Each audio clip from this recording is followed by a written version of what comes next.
Beaucoup de gens disent que à cause du gazoduc qui passe par le Nigeria vers Alger, le plus grand gagnant de ce qui se passe dans le Sahel, beaucoup de gens suggèrent que c'est la Russie et omettent de dire en même temps qu'en sabotant ce gazoduc, c'est le gazoduc marocain qui risque de prendre le relais.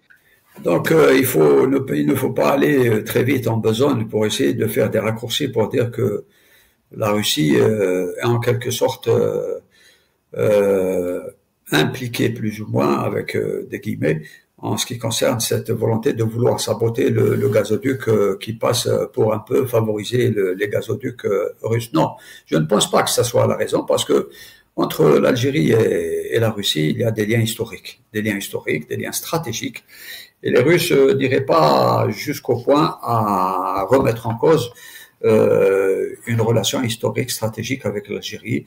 D'ailleurs, nous avons entendu les autorités politiques algériennes au plus haut niveau de l'État. D'ailleurs, dernièrement, nous avons le secrétaire général, M. Magalaman, qui était en Russie pour participer à une réunion mixte algéro-russe de coordination et de concertation. Il y a des mécanismes entre la Russie et l'Algérie qui permettent d'examiner tous ces aspects au niveau du Sahel pour pouvoir, d'ailleurs, les Russes se sont retirés au nord du Mali. Donc, les Russes ne s'impliquent pas directement au nord du Mali.